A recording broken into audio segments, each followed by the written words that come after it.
Hey everybody, it's Rajesh here. Intane here. Welcome to our podcast, Baskets of Knowledge, Chats with a Difference. In our podcast, we invite guests from around the country and around the world to talk about how they got to where they're at the moment. It's about a journey, it's about an experience, it's about their life. Kia ora everybody, welcome to another episode of Baskets of Knowledge. Hopefully everyone's keeping warm if you're in New Zealand or the Southern Hemisphere, and if you're up north, hopefully you're enjoying the sunshine and the European summer or wherever you are living at the moment. As always, I like to share something that I have put into my basket of knowledge over the last week, and the one thing that I put into my basket of knowledge over the last week was basically the concept of play. Of play. When I talk about play is how many times in our lives as adults we just forget about playing. As a child, you play, you learn from play, get to do some really cool things. And yesterday I went to a seminar and they just said, "Hey, adults, let's play." And it was really interesting seeing how people were so apprehensive for playing. You have all these adults going, "How do I play? I've forgotten how to play." So for me, my big learning is how do we introduce play into our life, just because we want to play, as opposed to ticking a tick box. Yeah, so that was my learning into my basket of knowledge.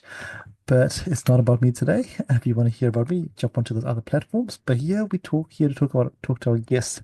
And as always, we scour the country and scour the world to find people that we think we're interesting. We think everyone's interesting and everyone has a story to tell. And today it's someone that I knew about, but I didn't know about. Or has that actually been? So there's people out there that are doing stuff in the background and doing some pretty cool things. And then just randomly, because as you all know, we love LinkedIn, and this person appeared on my LinkedIn feed maybe a few weeks ago, and I was like, whoa, well, this person has got an amazing story to tell, and not just as a personal story, but their life story as well. Reached out, jumped on, and here they are, and we are very privileged, very honored to invite the exciting open book, tell me the shit, no holds barred, Chan. Welcome to the podcast, Chan. Kia ora. Thank you for having me. Fantastic. Chan, for people who don't know anything about you, who is Chan's tonight on June the 19th? Is a very tired mom getting ready and an entrepreneur trying to pack her bags to Europe, but just, that last leg hustling and trying to get everything done before you set off. So that's me today at 7 p.m. Keeping it And I love real. that. Keeping it real, exactly, because that's who you are. People talk about their titles and their labels and da da da, but hey, as you said, you're a tired mom that's looking forward to your holiday, but to get to that, you've got to hustle. You've got to Mm. hustle. And this is you today, but if we rewind and talk about when you first moved to New Zealand, Mm. and if someone said to you when you first, actually, let's go back a lot, not New Zealand. If someone said to you when you were growing up that, hey, in 2025, this is where you'd be, what would you have said to them? I would have a hard time believing it because I think growing up, I am an only child and I had a really low self-esteem and low confidence because I was not the kid that did well at school. I was the kid who stood outside the principal's office and was getting told off for failing math and geometry. If you failed three subjects, you stood outside the principal's office to get the report card, and that was me. I was not an academic. My the society kept telling me that you're not good at academics, and in India, that becomes a very big part of your identity. Everything is all about how well your child does. So that was the pressure on me. So I was not performing under that pressure. Um, and yeah, just really lack self-confidence. Tried to commit suicide as a teenager, been there, done that. So really didn't think I'd even make it to adulthood. So if someone told me where I am, I would be like, "Ah, you're joking. I can't be me." Yeah, isn't that crazy, the stories we tell ourselves? And I'm actually quite glad that you were unsuccessful. So you did that, but you didn't really do it. So it's great. Yes, yes, is why you're here today. And as we think about that and you reflect on that, and you think about where you've come from and where you are right now, there's going to be lots and lots of learnings. But before we go into those learnings there, as a young person, you said you were feeling low self-esteem and low confidence. You tried to take your life. And when you were unsuccessful, was there a moment you'd actually, why am I doing this? And then go, wait a minute, there's more to life than all the noise that I have that comes from society and culture. It was just a cry for help, I reckon, when I look back at it, because over time, that's probably one of the reasons I've been really interested in psychology was to try and understand where that behavior came from and what motivated it. And as I know that most people who do take their lives ser take have a serious attempt at taking their life will use more drastic means. And I didn't use drastic means. So that was more for a cry of help, saying, look, this pressure, I'm not coping well with this. This society is probably not molding me into the person I want to be or should be. So please help me. Yeah, And that's essentially what it was, because after I attempted to take my life, the first thing I did was call a friend, phone a friend, and say, I don't think I've done the right thing here. Save me. yeah, So it was more about a plea for help. And I think there are a lot of youth who are there who probably are listening to this. It's a phase you go through. So people do love you no matter what they say. So there is a place in society for you. It's just that you don't know where it is yet. You're just trying to find yourself. And if you need the help, ask for it before taking drastic steps that may not be reversible. I was really fortunate that it was a reversible yeah. step.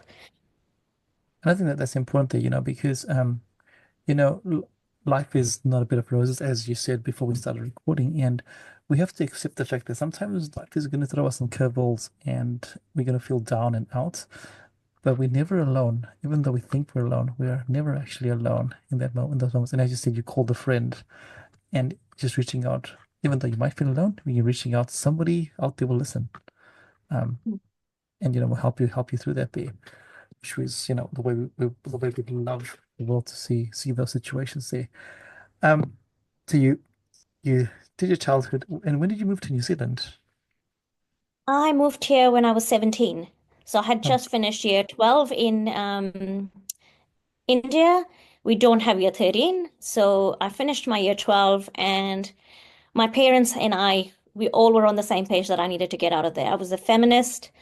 I was getting myself into trouble because I was driving. I was able to drive ride a bike, and I was challenging male stereotypes. Why can the boy stay out and party? Why can I not do that? I'm not okay with that at all. Why are there these stereotypes? If I'm dating, why can I not date openly? We're talking about India in 2001 and 2, which is not what India is now, let's be clear. yeah. But back then, it was still quite a traditional society, and I was challenging all the stereotypes. And it was probably my parents probably realized this wasn't the safest place for me to continue my growth. And they invested in me, which I'm really thankful for, because sending your child overseas was quite the cool thing to do then, but no one was sending their daughter to do an arts degree to New Zealand. Yeah. And having never, when you don't know anyone in New Zealand, and you've never heard anything about the educational system in 2002, investing 50K for your daughter to go have an international education in an arts degree, because everyone sent their kids to be computer engineers, accountants, doctors, and those were not my callings, and they were not my profession, and I wasn't getting the marks to do that. So I'm really grateful that my parents actually believed in me and invested in me and said this is the right thing for her.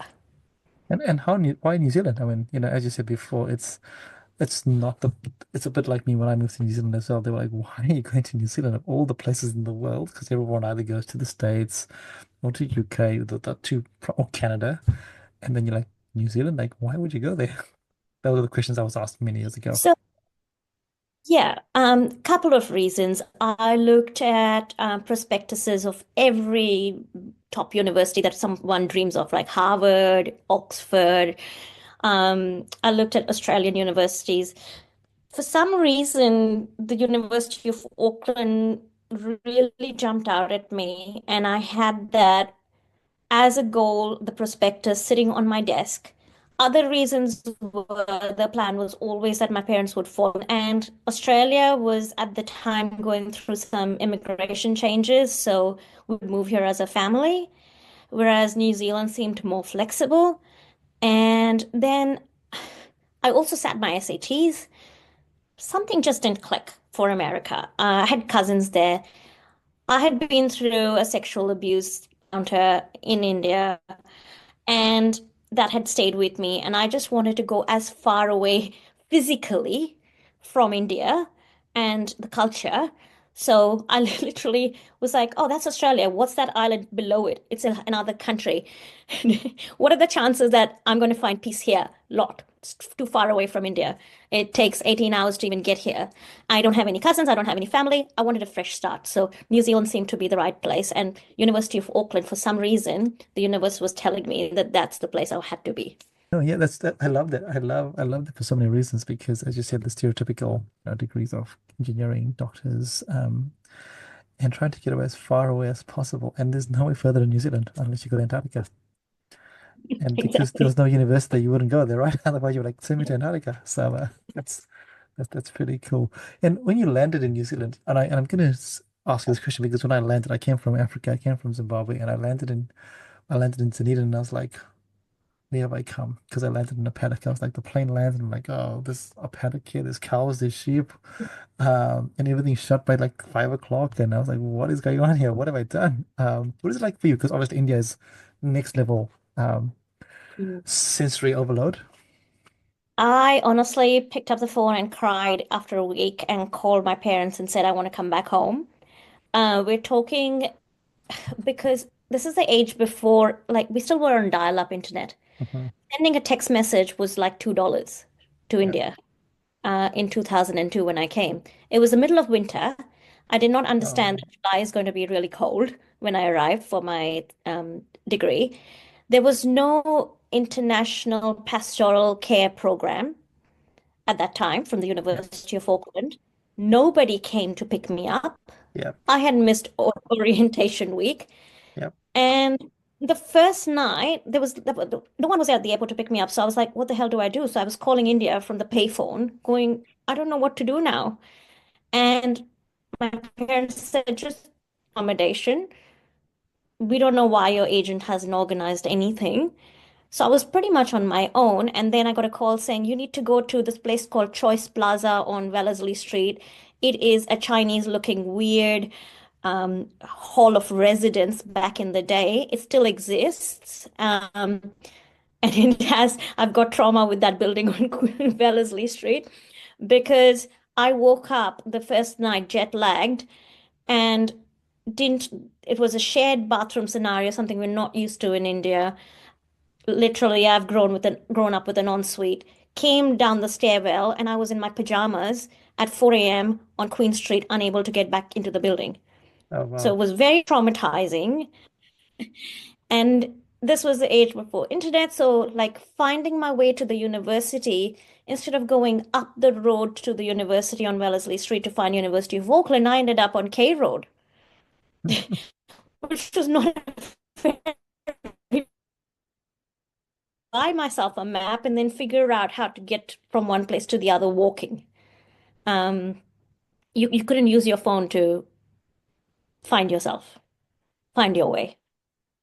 It was very scary. So the first week I just wanted to go home, and my parents said, give it one term Yeah. and stick for one term. And also, there is shame in failing. There is a lot of shame in failing. And going back that, for more than a week. So I gave myself the for a term. You can get through one term of this. You can make it to December and then go home. And I didn't want to then. I was like, this is comfortable. I'm happy. I needed to just give it time. Yeah. And as you say, it's when we all get uncomfortable and it's an uncomfort that growth happens. But it's so easy for us to say, oh, this is too hard, I'm going home. And I'm so glad your Yeah. parents like, just, one day, one day. And Tana, you had the same sort of experience when you came to Dunedin as well, leaving Taranaki as well.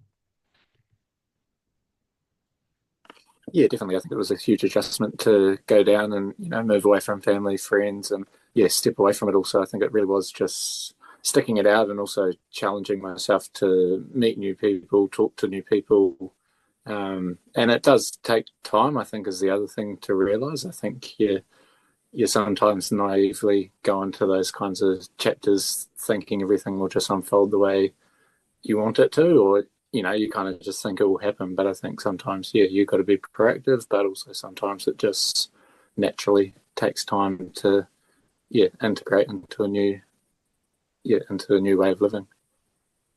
And it's so true. But I have a laugh because Tane, you grew up in the world with mobile phones. Chand and I grew up in the world where we had to wait on payphones. I resonate so much with your story there when you had to find a phone card to try and call home, and you're like, oh, where's the phone card? And then it cuts after 30 seconds. You're like, oh, there goes my money. What a crazy crazy time. The world has changed so dramatically since then, as you said, in so many different ways. Mm. One thing I was reading before I jumped on here is that when you were in Pune, you were a foodie, or you've always been a foodie. Food has been part of your life in so many different ways. Is that, and two questions, I guess. Has food always been part of your life because of family? And also the fact earlier on you mentioned that you were a bit of a, I'm going to use the word rebel because it was not the norm in India for a female to do the things that you did. Did that come from you, or does that come from other parts of your family that were like, hey, you know what, we're just going to give this young person a different experience? My parents, I think they are to blame because they raised me very liberal with liberal views. So then to fit into for them having these traditional society views, and they've raised this child to be a liberal thinker. Um, for example, my dad never restricted me in the clothes I wore. So he would go and buy me short skirts. But when I went to college, there would be boys teasing me about wearing those short skirts. Now, while my dad was there, he would be my protector. He'd be this guy going, "Oh, my daughter can wear whatever." But when I'm in my on my own, that does not compute in society because there's this boy teasing me saying, "Well, can you not afford clothes?" or calling me names. But my parents have told me a girl can wear whatever she wants. They've raised me liberally. So I had these clashing values happening all the time. The foodie bit is my mom. She loves cooking. She would go travel, come back, and bring recipes back. She went to America and she learned how to make tacos, and then she tried and recreate tacos from scratch.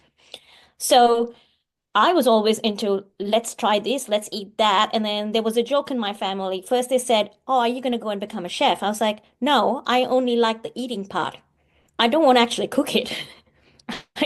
I like cooking a little bit, but I can't imagine cooking the same dish over and over and over again. There's nothing fun in that. There's no joy in that.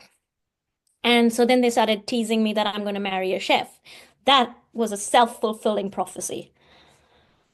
Isn't that crazy how that happened? But I was smiling because as you were saying, why would you want to cook the same thing over and over and over again when you can eat so many different things in the same amount of time that you're cooking? Why would you do that? That's so entertaining. And so you went to the University of Auckland, and what is that journey like for you as you started navigating that? Because now you are not living in the stereotypical world of India in that time. You have found this world where, and I'm guessing in comparison, New Zealand is a liberal place, and you're allowed to now be who you are, after the tears have gone and now you're comfortable. What is that like for you in terms of your growth? I honestly say education was my ticket out of India and my ticket to finding myself and my ticket to building my identity. It was just everything. And like I said, I was not very academic in India. Coming to New Zealand, the first semester, I failed miserably while I was doing English. And because I'd missed out on the choices of the subjects, I got English, but I got women's studies as well, which I had no idea what women's studies was. So here I was taking all these funky subjects, but they were opening my mind up. But I did not understand in India, the academics are rote learning. What the teacher says is right. There's no critical thinking allowed, which is why I didn't flourish in that academic system. I had to relearn everything because I was just reading books and regurgitating, going, this is the right answer. I was not thinking critically. One of my essays I remember was what is the significance of blood in Shakespeare and writing all the references to the word blood or any reference to blood in Shakespeare. And they said that's not what the question is about. And so I had to relearn, go to a university and get extra help from my tutors, my professors. and go, this is how you research, this is how you write references. And that was a whole different way. And they're like, we're not looking for the right answer. We're looking at why you think this is the right answer. As long as you can back it up, that's right. I'm like, well, I've never been told I'm right about anything. So this is great. I can argue. So it was eye-opening, and I started doing well academically. Um, to the point that when I left university, I became a teacher, and that was the last thing I thought I would ever be back in a school. When I'm used to being in the principal's office, nobody, my even my favorite teacher would have thought that I'd go back to school and be a teacher. But that was the journey. And this is why I think it's really interesting because, I was smiling at the start when you're like, you always answer the principal's office, but then you ended up being being an educator. Isn't that crazy how life works? And I So had a, it's so interesting because I was in when I became a teacher, I was teaching at Rangitoto College, 3,500 students, predominantly white, Asian. Most of the faculty reflects the demographic, and I'm teaching English as an Indian yeah, to Kiwi kids. isn't that crazy? It is. Yeah, crazy. What is, I mean, that alone says quite a bit, as you were there doing the teaching of English in a European country Mhm. as an immigrant. As an immigrant. Yeah. And why the classroom? What drew you back to the classroom? As you said, you're quite surprised. Was that when you finished your undergrad? Did you go, I now want to be a teacher? Or because the reason I asked that question is because teaching is a pull, something pulled to the teaching. Yes. Was intrigued by psychology. So I have a double major in my Bachelor of Arts, with psychology and English. And I felt that I wanted to really, obviously becoming an adolescent, moving to New Zealand, having this transition and transformation and assimilation. I was like, how can I use what I have been through to help others? And at that time, the draw was I what they're going through right now is a transition period. It is not permanent, and to not give up on themselves and give them some guidance. So I said, how do I do that? Now, you cannot equate education in India to education in New Zealand. It is totally different. I had learned that from my university that it is not comparable. I just felt that you cannot help someone in a particular system if you do not understand that system. So, since I had not been a student in New Zealand, I would not be able to be a school counselor without knowing the education system and what these kids are going through. So I said, well, I've got the other half of my major, which is English. Let's use that to get into the school system, understand what the students are going through, and then see if I can actually change paths into becoming a school counselor once I understand the pressures of this system. But life had other plans. Really had other plans. And I love that because, a lot of the times you can't you can't change a system unless you understand the system. When you're outside into a system, it's the system is going to have so much friction, and that's in any part of life, right? And which is why before we started, we spoke about the power of coaching because the coaching is you work in the system, you're not working against the system. So again, it's awesome that you do that there. But I want to touch on something that, you mentioned the word counseling, and when I was doing some reading about you, a person that popped up a few times was someone called Sister Monica. Is that someone that's been an influential part in your in your life? Yeah, she was my school principal that I was standing outside the door of. And she literally threatened that, look, if you don't pull your socks up and hustle, you're going to be sitting here next year with me as an administrator in my office. And she made it her personal mission to make sure that I passed and I got out of school and I went to college. And she would take that in. She was the only one who actually believed and would call me before the board exams Wow. every night to to see how I was. I was one of her thousands of students in year 10 we probably had 200 plus students. So for her to pick up that phone every night before my board exam, and then she showed up Wow. at the testing center in the morning of my math exam and said, "You're going to nail this." And it's just faith. Having one person have that faith besides your parents is just amazing. So I really, thank her.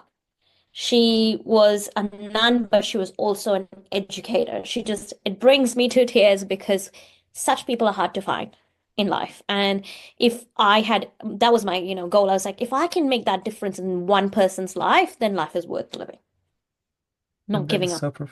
so profound. I mean, I can see the emotion it brings in you. And what I love about that is because it goes back to what you said before. You just need one person to believe in you. And here's the crazy thing, Chan. In every one of our podcasts, all 161 of them, every one of them has said there's been one person that's believed in them, one person that has believed in whatever stage of life it is, and it's changed their whole trajectory. And Ex- the same thing, the emotion, I think I've had that in my life. I'm sure Tane has that. I hope Tane has had someone in life who's done that. If not, then we failed, Tane. But yeah, it's really, really beautiful to hear that. And again, to those listening to this podcast, you find that one person. Look through your thing. There's that one person that said those few words that I've just. And as you said, come to you, given you the call, dropped you a text in the modern age, maybe sent you a meme or something just to keep you going. That's really, really beautiful. So thank you for sharing that because I know that person is really, really important in your world. And I it'll wish I be could connect with her all the time, but she's now high up in the Roman Catholic Church in Rome. So I'm hoping when I'm at the Vatican, she'll just pop out.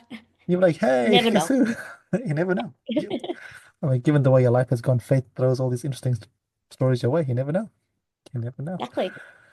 Talking about fate, and you used an interesting word, hustle, there. And I'm going to come into hustle because what you've been doing over the last few years has been living the hustle world essentially. And I use the word hustle, not lightly, but in a way, in a positive way, because your husband runs all these amazing restaurants, and he's the face, but the engine house has been you. And how does that feel for you watching your husband grow in a positive way, and you are there seeing the growth of not the reason I'm going to put it this way is because it's not just Indian food, because when you think about Indian food, and here's a bit of a segue. I had never heard of butter chicken in my life until I moved to New Zealand. I didn't know what that was.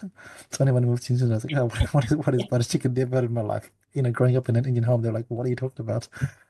And you've taken a concept that is so different, and you run you've got your arts degree, you've done teaching, you've done the counseling, and now you're running these amazing businesses. What is that switch like for you? It was a lifestyle switch, and that's what I say. My career has never been a straight line. I wish some people have amazing careers going straight. I want to be a surgeon, and I'm going to be a surgeon, and now I earn more and more and more each year. Great, amazing. It's never been linear for me, and that's not something maybe me as a Sagittarian wants either, because I am someone who gets bored pretty often. I never wanted a desk job. I always knew what I didn't want. I wanted interest in life. And when I was a teacher, I reached a point where we wanted to have kids. And I knew instantly that that's going to be hard because we'd started our first restaurant, and he was coming home at 1 a.m., Yeah, 2 a.m. I was a teacher. I had the responsibility of educating 120 kids. So when you add a child in the mix, I felt like a solo parent. And I felt like I was not being fair on these 120 kids because I wasn't giving them now my 100%, and neither was I being fair on my child. yeah, Because, like other women who are in teaching, sometimes if your husband comes home at 5, you can share duties of cooking, you can share yeah, the childcare duties. You've got two parents running the house. I was trying to do it all on my own, and I was like, this is just not fair. So I went back to teaching, and I worked at Howard College for a couple of terms, and then it was just a fixed term role, and they offered me a full-time role, and I said, you know what? No, I'm consciously making the decision that this is not right for my family. This is not fair on the kids I'm teaching. So I'm going to choose something else. And I said to Sid at the time, we were looking up at all these amazing restaurateurs coming up. And I said, you see, the one thing that I see about all of these people is they're couples. They're working together. Now, I've got the business background because my parents have been in business, and I'm a Gujarati. We're known for being Yes. ruthless We sure are, businessmen. we sure aren't we? Yeah. So I said, I got that in the blood. You are a Punjabi creative guy. Let's join forces and let me, I'm open to learning. So he started me off as a hostess. I used to stand downstairs with an iPad welcoming people. And that was really alien for people because in Australia and in international Michelin star restaurants, you have a hostess. But in Yes. New Zealand, we have a very casual vibe, even in fine dining, is not as serious as it is overseas. So they used to be like, is this all you do?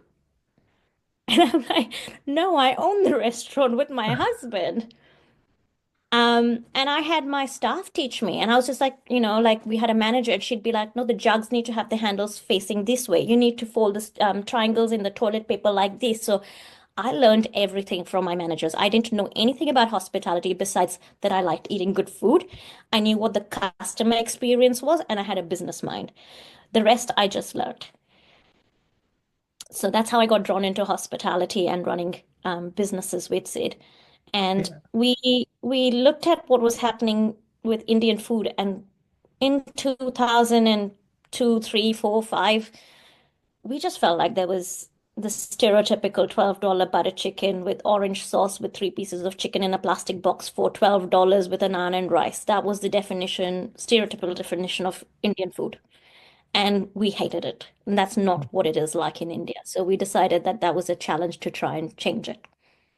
Isn't it crazy? It's not like it in any, like, I grew up in Africa. You would never find butter chicken. They're like, what are you talking about? When you go to South Africa, big Indian population, and you say the word butter chicken, like, what? It's just crazy, as you said. And then it's only in the Western world. You go, wait a minute, there's so many, it's so different. But what I loved about your story right there is you started right from being the hostess, and you're like, hey, I don't know what I'm doing, but I'm here and I'm going to learn from the people that know. Hmm. Because Yeah. sometimes we don't, our egos don't let us do that. Some people have egos and go like, no, no, no, no, I'm here, therefore I'm not going to learn how to fold a toilet paper triangle. No, I think we've always had that ethos in our business. And to this day, I respect Sid for it. He will clean with the chefs. Yeah, He does not we do not expect any of our staff to do something that we're not prepared to do. So when we asked them in COVID to start delivery, we were with the team wearing masks, hand delivering takeaways, because if we're asking them to put themselves out there, we're doing the same for ourselves. yeah. And that speaks a lot for both of you that it's not about the hierarchy. There's no such thing as hierarchy. It's, hey, we're in this together. Mm. And also when you say together, I mean, I loved how you looked at the common reason why restaurants are successful, the coupling. And when you have two people, things become so different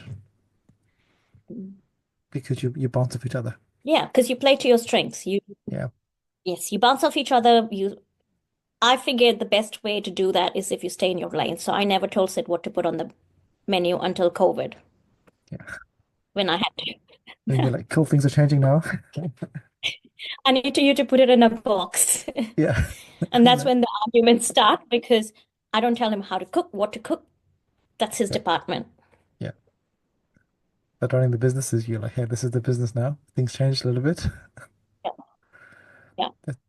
Yeah, no, and we won't go down that because that's a different story altogether, with the restaurants. And, you're here to talk about your story. And one of the things that I really, really am drawn to about your story is your voice for migrant workers. Where did that come from? And I say that because I've seen recently, so a few days where actually I read a post yesterday about the Air India crash, which is really sad, and but the rhetoric around that is really quite sad about, the nasty things that people are saying about people from India. Um, and how is it like? What is it like for you as an immigrant? And then now you see how sometimes, well, not sometimes, a lot of the employers in New Zealand take advantage of migrants in so many different ways. It's very sad. And at the same time, I feel like media paint stereotypes, helps with that. Mhm. And so for a long time, actually until the last election, I have been vocal about migrant rights, but at the same time, I distanced myself from the Indian community after coming here. And National asked me to come to a summit pre-election, and I stood there and I said, "Look, the reason I feel really like an outsider in this room full of Indian people in Papatoetoe at the Swaminarayan Mandir while we're having this conference, and you're asking me to speak, is because I have government, policy, media have all painted this picture that restaurateurs who are Indian are exploiting other Indian migrants. There are bad eggs in every profession, every industry. Everywhere, yeah, But for some reason, we have taken this view. And so Sid and I have kept ourselves away, and it's cost us a lot yeah, because we've missed out on those connections with our community. We've missed out on that part of our identity. And I am slowly learning that I can't deny it, that I'm yeah, Indian. I'm now taking tours to India with people because it brings me a lot of joy to now rediscover my own country and how beautiful it is where I'm born. I don't call it home anymore, but I still have family there. I still have connection with that place. And I can't, no matter how much I say I don't see color, I am Indian. I'm going to own it. It's part of my identity. I do love a good curry. I own an Indian restaurant. So I've got to check my own self a lot of times going, I can't do this to my own community either. I need to connect back for my own good.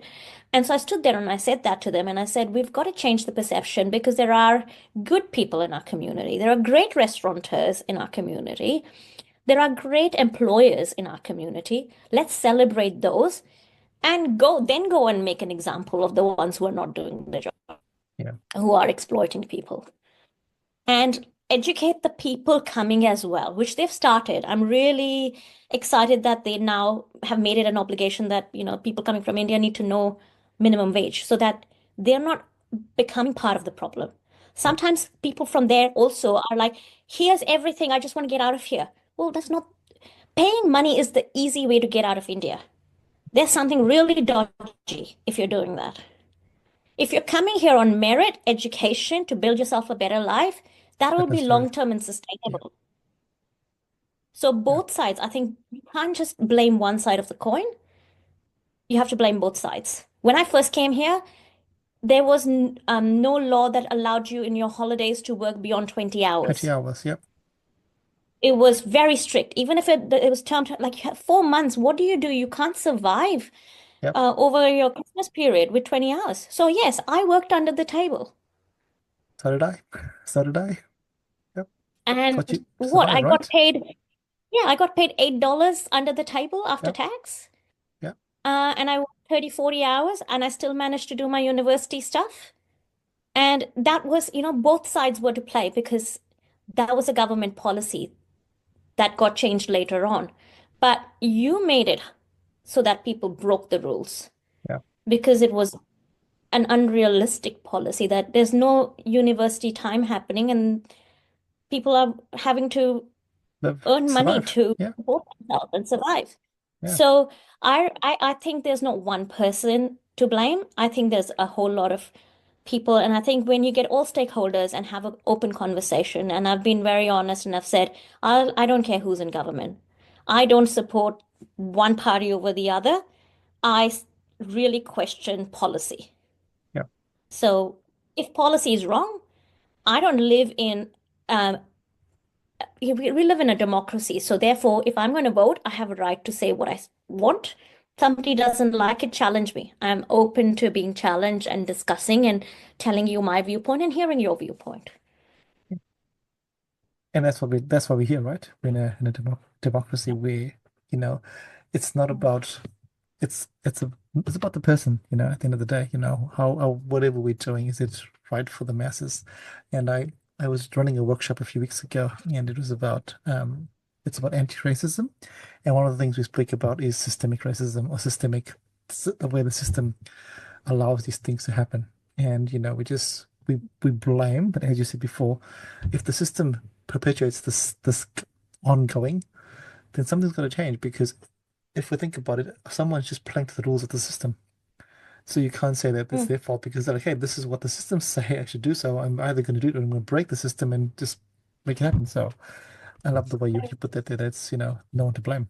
And I think people who have a platform, and the first time I spoke about it was when we um actually it was Labour was talking it was election year, Labour was talking about changing the threshold for people or to get to something like 75K when the economy was around, median wage was 60K, but they wanted to increase it to pay migrants. And I said, at that level, we're not going to have any chefs.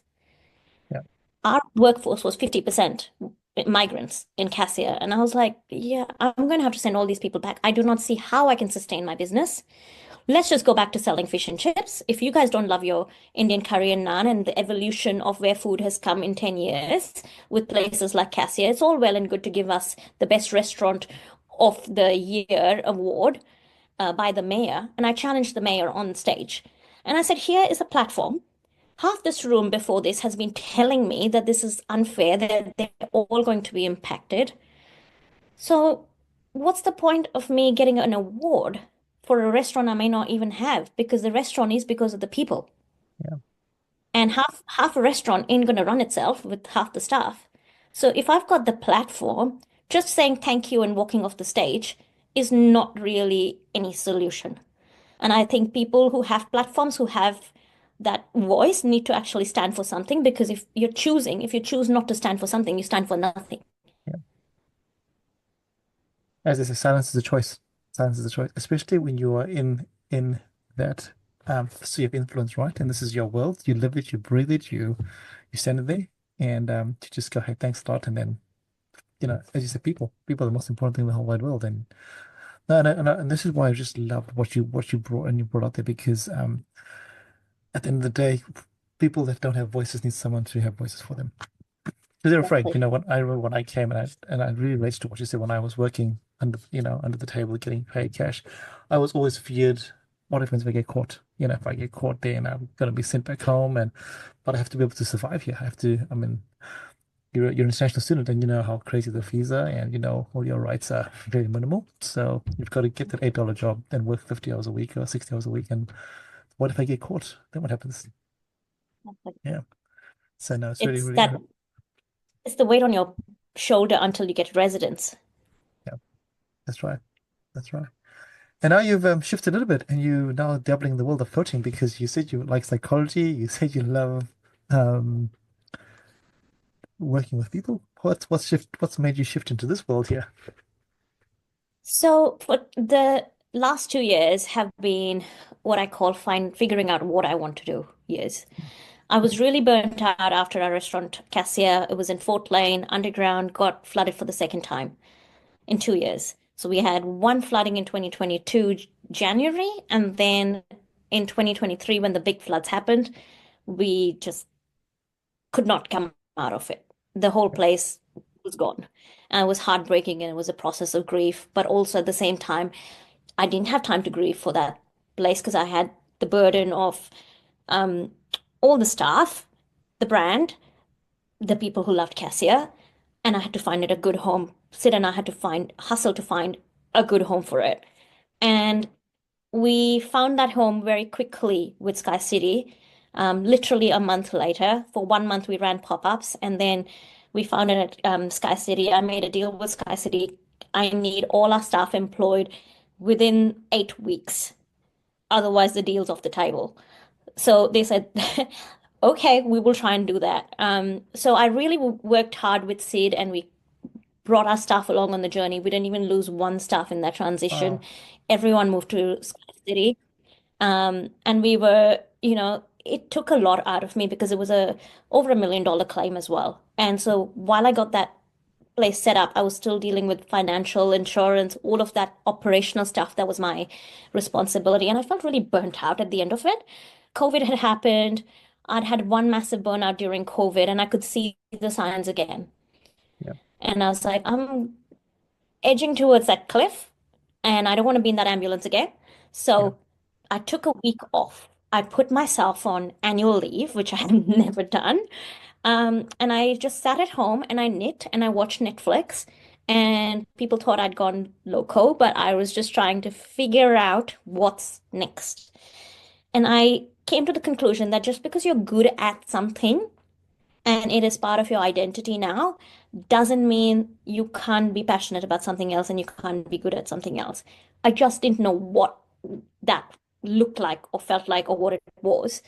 So I wrote down every single thing that felt like that motivated me. And one of the things that motivated me quite a bit was education, psychology, and doing good in the community. So I had been, I'm a under 40 for the University of Auckland because of using our businesses to raise funds for oxygen concentrators in India during COVID. Before that, I raised about 120K for the Christchurch Mosque massacre.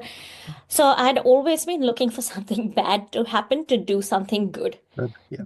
to use the restaurants. So I said, why do I have to keep waiting for the next disaster? Why don't I look at these different things and try figuring out what's next? So I started dating CEOs, is what I call it. I started going and having networking meetings with CEOs and having coffees and just going, do you want to catch up for a coffee? University of Auckland, I speak quite like with them because as an alumni, they invited me to speak to the next cohort. And I said to the careers advisor there that you probably won't want me next year because I'm quitting being an entrepreneur. I'm looking for a job. And she said, what? And she's like, send me your CV. So I said, sure, here's my CV. And she said, right, you are scaring people when you apply. I said, what do you mean I'm scaring people? She said, because they see you've been self-employed, you're this, and this, you've got these many awards. They don't th they think you're like literally taking the piss applying for a job. I'm like, but why would I sit there applying for a job if I didn't want it? Yeah. So I felt a little bit like, why are people judging me because I've been self-employed and now I want a job? I just want a 9 to 5 for a bit. So she said, no, the way to do it is reach out on LinkedIn. I'm going to connect you with some people, go and have coffees. And I did that. And I met Arlene Rayner, who is the CEO of Breast Cancer Foundation. And she said, let me think about these. I'll get back to you in a couple of weeks. And she did. And she said, look, I see the skills you have. I need a project manager. Come to the senior leadership team. Here's 5 projects. And I think that was the most fulfilling 10 months Wow. working with 50 women, 2 men, in a very, very positive environment where everyone has the same purpose, the same drive every single day, and it's to create change in the community and bring zero deaths to cancer. We all knew what the purpose was. And I learned a lot from her as a leader and how she manages and runs a team of 50 women because if you're not a good leader, that can turn into a very catty, awful environment. Women can be like that as well. Um, but it was very, very fulfilling. And then after that, it was a fixed term position. And I had another CEO who's a friend of mine said, no, you need to come and help me with my brand. So I worked with them for a while and in the coffee business, and I was making really good money. But again, I didn't feel fulfilled. I didn't like corporate as much. And I was hired to be a marketing manager, but I was doing a lot of operations management. And I said, if I'm going to just do operations, I can do that in my own business. Yeah. What am I doing here? What purpose value is? I went back to that list I'd written a year ago and I said, this doesn't tick this, and this for me. So why am I doing this? Yeah. I'm 40. I've realized 40 is a decade of awakening. It's like, I don't need this. My mom said, are you mad? You're just sitting at work and you're looking after this business and you're getting paid really well. I said, yes, but money is not the motivation. My brain is It's dying. Yeah. not engaged. Yeah. Yeah. So I went back to the drawing board. I looked at those priorities again and I said, okay, um, psychology. And thought to myself, yes, okay, if I wanted to become, I know because I've done my postgraduate in guidance and counseling that the next step is master's, and that involves a lot of face-to-face time. It's going to take me another 3 years to get my certifications, get established. That is fulfilling, but it's also looking at the past, and I and talking to people always about old problems and negativity, and I wanted more positive. So I stumbled upon coaching, and I was like, let's explore this a little bit more. And I realized that coaching is really forward looking and it's positive. And one of the traits that I have is you give me a problem, I want to solve it. And it's Okay. very annoying, Sid, because Yeah. sometimes as a partner, he just wants to vent as a husband. And I'm just like, okay, here's 10 solutions. I'm very solution focused. So I was like, that's a well, why don't I use that trait and all stuff I know about psychology and the fact that coaching is actually based on the basis is the psychological principles that I've done in my postgraduate guidance and counseling. It's going to be easy. It's just re-understanding how to shape the medical mindset that counseling has to a more positive, seeing potential in people. Yeah. And that's where I was like, this is great. This aligns with who I am. So, and a lot of people said, you've been doing this anyway, all these years. You've been doing it for free for all of us. So maybe that's what you should be doing and charging for it. And I'm like, okay, sounds like a great idea. Let's do another. I don't know why I'm doing another degree. It's mostly to um, make myself feel like I have the certification to prove it. It's But the that's self just me. stuff, right? It's the self stuff, right? It's the self stuff. It's the Yeah. self validation. Yeah.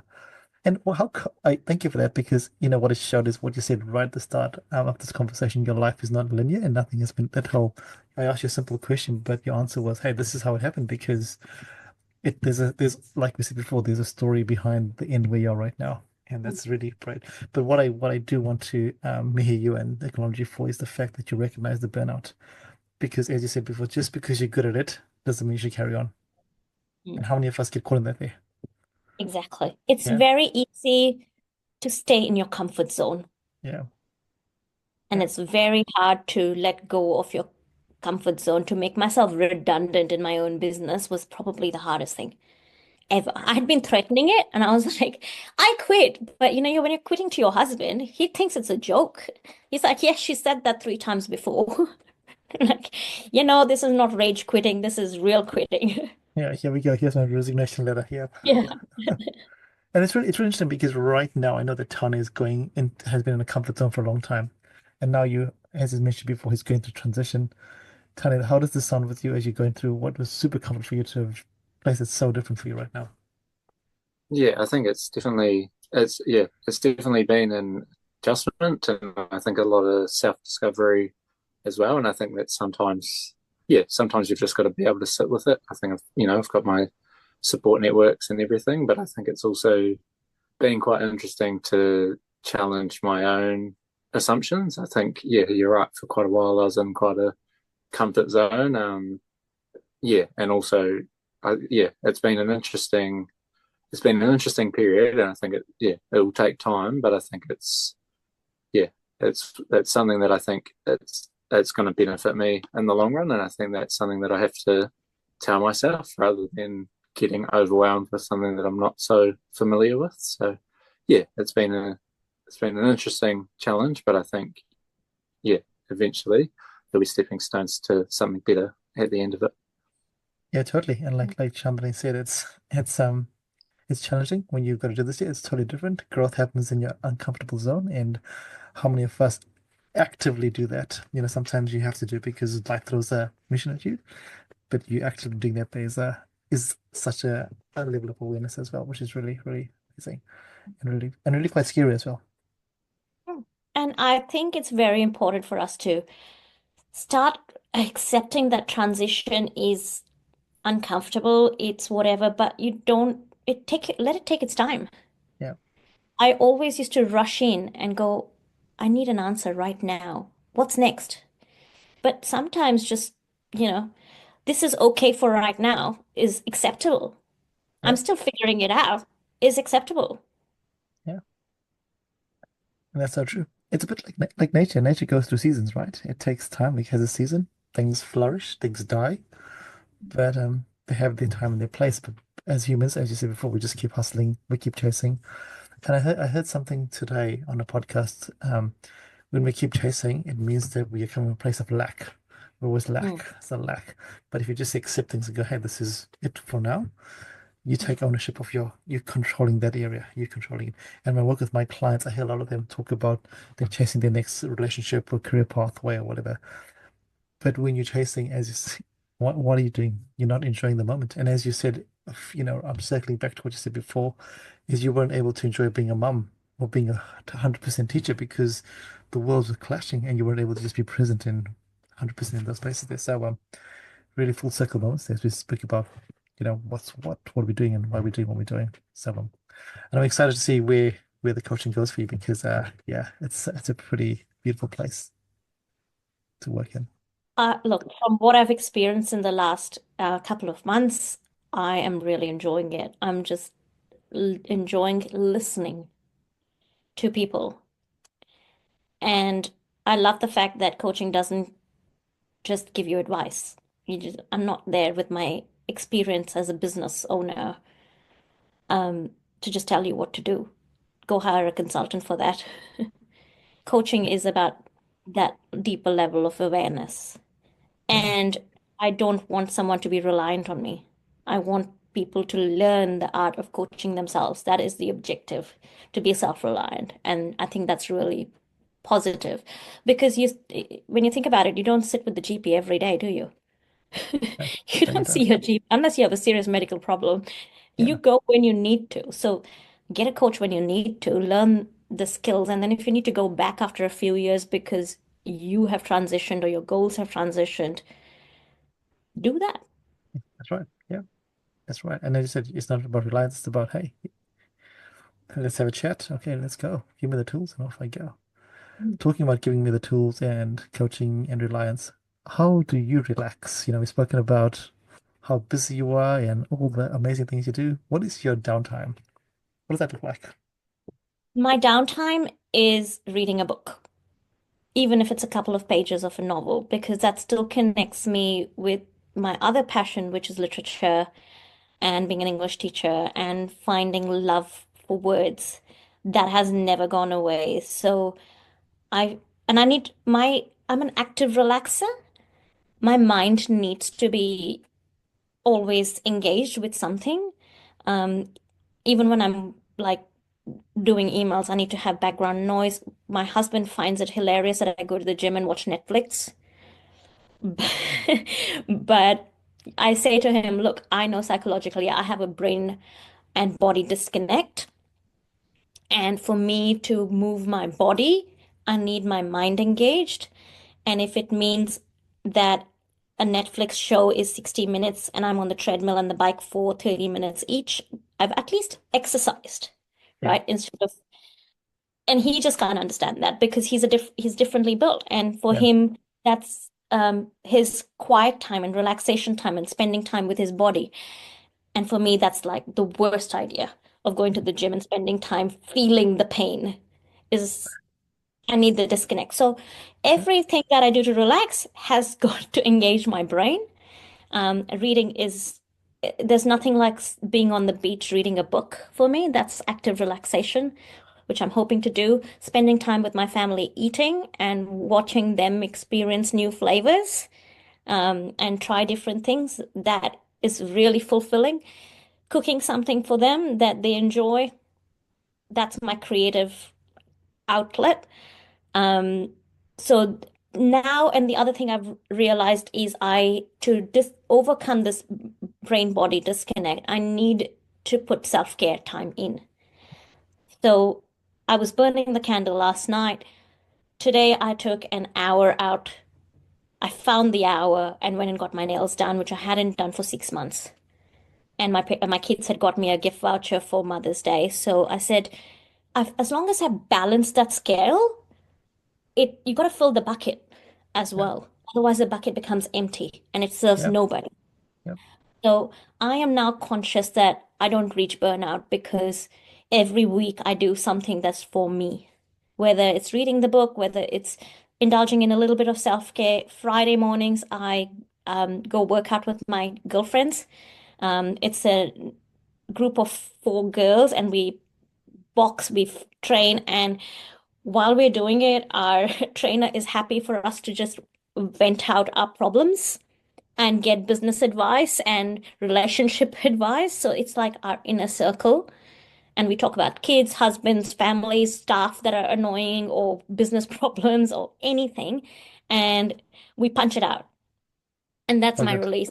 So that's my 1 hour that is non-negotiable. And I'd love to be a fly in the wall in that class. I'm sure it's very entertaining, and your trainer must be like, this is entertaining in such a great way. But what I liked about that there is the fact that you said it's intentional. Like you have to put that hour aside. A lot of people say, "Oh, we'll get to that, we'll do that," but you wouldn't do that if you had a meeting. You'd go, "I'll get to that meeting at some point." You'd put it into your calendar. So why don't you Yeah. put a meeting with yourself in the calendar and whatever that looks like? No? And if I was putting it with myself, though, I would cheat because it's always easy Hmm. to cheat on yourself and say, I'll do that later. Yep, But when 100%. there are other people involved who are holding you accountable, Yep, just like a coach holds you accountable, my personal trainer will be like, who's a friend of ours and also is starting her business out. She will go, why weren't you here today? And that is just like, I don't want to disappoint her yep, because I'm very ha okay with disappointing myself. Because as a mother, there is mom guilt is totally real. And the minute you become a mother, um, the needs of somebody else are always more important. greater. And Yep, so women forget to put the mask on themselves. They always, even in a plane crash, you'll see them doing that for the kid. And that's why they tell you, please put the mask on yourself first because you're no good if you're the one who's passed out. yep, You won't be able to help your kid. yep, So I have to consciously remind myself, and that's how when I have a group activity like that and I'm accountable to somebody, I know I'm not going to cancel on Friday because there's going to be four women who are entrepreneurs, who are as busy as me, whose calendars are really chocker, who've made that time, and they're going to go, where were you? What yep, was more important than us and yep. this time with yourself? So if you are one of those women out there who is like, oh no, I'll go to the gym on my own later, try another way. Get your friends involved. Yeah. Keep you accountable. And I think, and I like that because some of us need accountability because you have to then make an excuse, and then you're like, oh, what is my actual reason that I'm not here? And as you said, that becomes much harder and harder. And and I love what you said there was, what is more important than being here? I think if you Mm, ask that question, that just blows up. Okay, actually, hmm, me being in bed, is that actually that important being here? No, it wasn't. exactly. I love it, love it.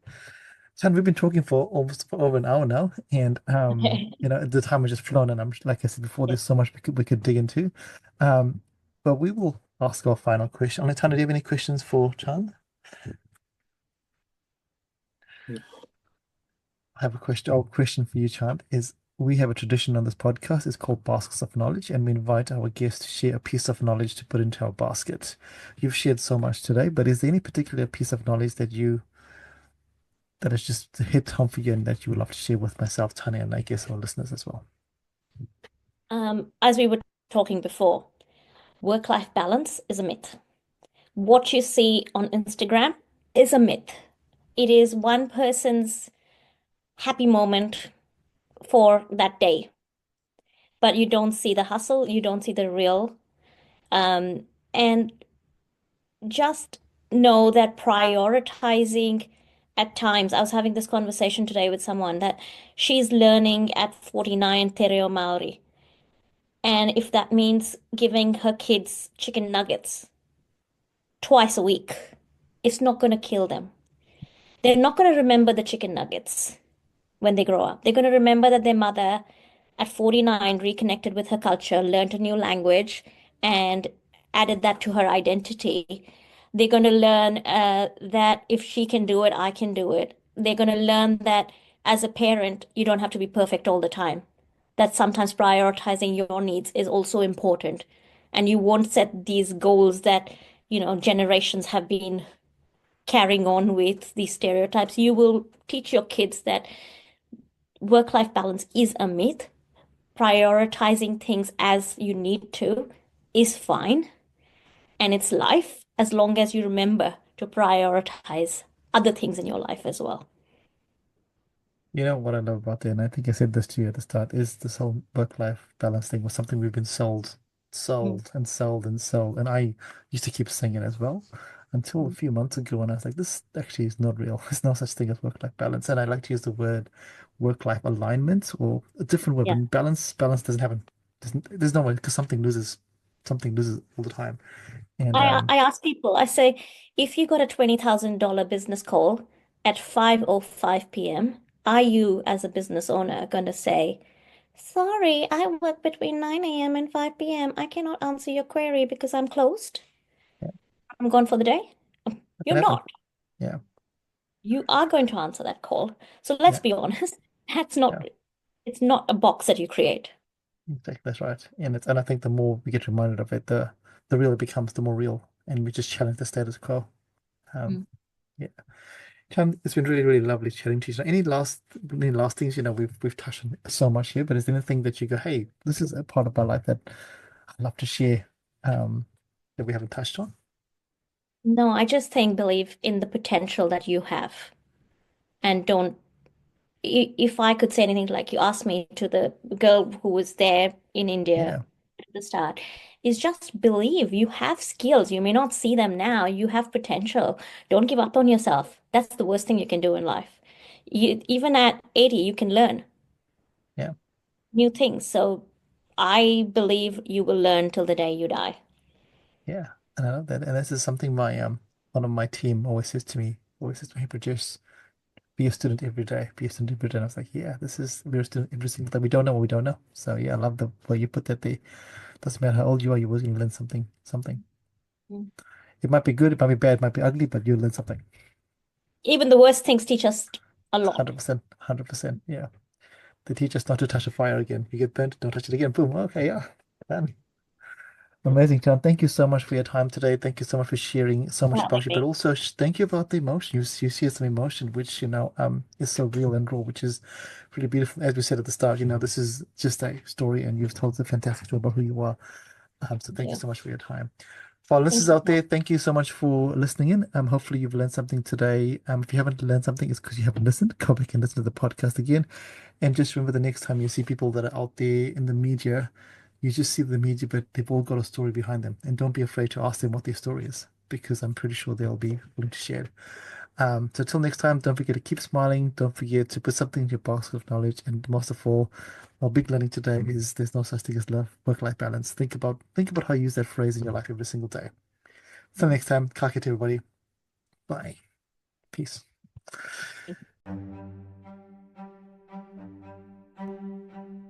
Thank you for listening to Baskets of Knowledge. Yeah, we hope that you found something useful to put into your basket of knowledge. And as we said before, remember to put something little into your baskets of knowledge every week. And as always, feel free to like, comment, and share this podcast. Thanks, everybody. Bye.